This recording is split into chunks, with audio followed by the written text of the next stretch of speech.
Bonjour à tous, c'est Fred, l'entraîneur d'AzurePerformance.fr. Aujourd'hui, je vous retrouve chaudement habillé pour parler du contenu hivernal de l'entraînement. N'oubliez pas d'aller faire un petit saut sur mon site internet AzurePerformance.fr et de retrouver sur Facebook la page d'Azure Performance. Allez, c'est parti! C'est une des choses qui est assez sympa en trail comme en triathlon, c'est qu'on peut courir quasiment toute l'année. En trail l'hiver, on part sur des snow trails. Et pour ceux qui ont la possibilité de voyager en triathlon, on peut aller faire des belles épreuves en Asie, aux USA ou dans l'hémisphère sud. Pourtant, il est important de savoir breaker, de savoir couper sa saison à partir de la rentrée ou vers le mois de novembre-décembre. Avant de repartir sur des bases d'entraînement, c'est l'entraînement hivernal.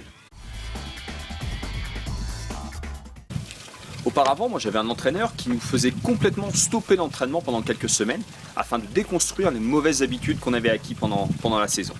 L'idée après était vraiment de repartir sur des bases techniques. Ça peut être une course à pied, du travail de pied, en natation, du travail d'appui et de gainage, aussi du travail physique, sur la condition physique, et enfin reprendre des bonnes habitudes. Alors ça peut être tout simplement des bonnes habitudes alimentaires, comme des habitudes d'un meilleur réchauffement, d'une meilleure récupération, chose qui passe souvent à l'as au fur et à mesure qu'on avance dans la saison. Traditionnellement, on se collait une bonne grosse dose d'endurance durant les mois d'hiver. Le but du jeu était d'avoir une base, un socle foncier solide qui devait permettre de bien supporter les efforts intenses qui allaient venir par la suite. Je dis oui, mais pas que. On doit pouvoir aussi commencer à mettre quelques efforts, quelques intensités. Alors ça peut très bien se construire pour un coureur à pied, un triathlète, petite gamme d'athlètes pour développer sa qualité de pied, sur lesquels on va mettre régulièrement des accélérations sur 50, 80, 100 mètres. Ce sont déjà des intensités. Ça peut aussi passer par des activités physiques que vous n'avez pas l'habitude de pratiquer et qui vont engendrer une dépense physique plus importante qu'à l'accoutumée. Ce qu'on peut aussi donc intégrer, c'est du travail technique. Chez un trailer, on va se dire, mais travail technique, ça va être quoi? Ça peut être du travail de pied, j'en ai parlé juste avant avec les gammes d'athlétisme.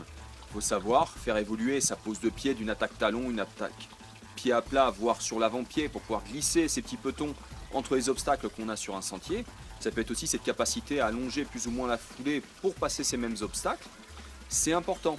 C'est autant de moyens qui vont nous permettre de dépenser un petit peu moins d'énergie à chaque pas et surtout d'évoluer en sécurité. Chez un triathlète, ça peut très bien être un travail donc là aussi d'appui en course à pied, un travail d'optimisation du pédalage à vélo avec des exercices de pédalage à une seule jambe, de pédalage, ce que j'appelle de gainage, sans saisir le cintre avec les points posés sur le cintre, ça peut être une idée.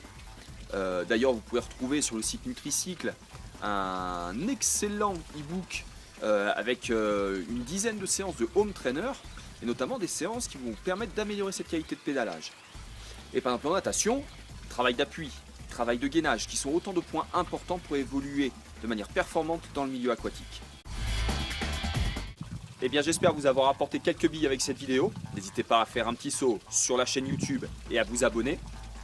N'hésitez pas aussi à aller faire un petit saut sur le site AzurePerformance.fr. Par ailleurs, je vous donne rendez-vous samedi 10 décembre au CESI dans le cadre du Trail de Noël, où j'animerai avec Pascal Balducci une conférence à partir de 17h30 sur l'entraînement trail. Bon training à tous!